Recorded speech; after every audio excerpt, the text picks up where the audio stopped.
तो भाई power star Pawan Singh के संग दो और लोगों का बवाल ऐड देखने को हमें मिला, तो आप सबको सोचें कि बता दूं अपने चैनल के माध्यम से। तो इस ऐड में दिखने वाले पहले व्यक्ति का नाम है मनीष पॉल, जो कि आप सब अपने स्क्रीन पे उनका फोटो देख रहे हैं।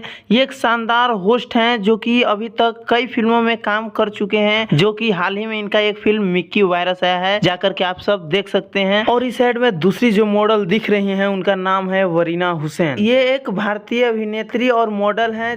इन्होंने 2018 में फिल्म लव यात्री से बॉलीवुड में डेब्यू किया था। इनको कई बॉलीवुड फिल्म में भी देखा गया है, जैसे कि आप सबको पहला बता दूं तो दबंग 3 फिल्म में देखा गया है और दूसरी यारिया 2 में। सोचो अगर इनका एक भी गाना पावर स्टार पवन सिंह के साथ आया तो आप सबको कैसा लगेगा, कमेंट में जरूर बताइए। और ऐड में दिखने वाले तीसरे शख्स को तो आप लोग जान नहीं रहे होंगे भोजपुरी इंडस्ट्री वालों, मैं बता देता हूँ, ये है अपने पावर स्टार पवन सिंह। तो क्या अब इनका भी जानकारी हमें देना पड़ेगा? दे देता हूँ। आप सबको बता दो कि ये हैं भोजपुरी के पावर स्टार पवन सिंह, भोजपुरिया कलाकार। तो ये तो कई भोजपुरी फिल्म में भी काम कर चुके हैं और बॉलीवुड फिल्म में भी अपना गाना दे चुके हैं, जैसे कि गाना का नाम है आई नहीं। तो इनके बारे में ज्यादा क्या ही बताऊं, बस आप लोग पावर स्टार पवन सिंह का नाम तो सुने ही होंगे कि क्या किंग हैं यार भोजपुरी के। तो आप लोग को ये वीडियो कैसा लगा कमेंट में जरूर बताइएगा, और ऐड कैसा लगा ये भी कमेंट में जरूर बताइएगा। वीडियो को लाइक करके चैनल को सब्सक्राइब जरूर कर लें, क्योंकि पावर स्टार पवन सिंह और भोजपुरी इंडस्ट्री से जुड़ी सारी अपडेट हमारे चैनल पे आते रहते हैं, तो आप सबसे छूट ना जाए। तो धन्यवाद दोस्तों, मिलते हैं नेक्स्ट अपडेट के साथ और काफी बवाल अपडेट के साथ। तब तक के लिए जुड़े रहिए महाकाल न्यूज भोजपुरी के साथ।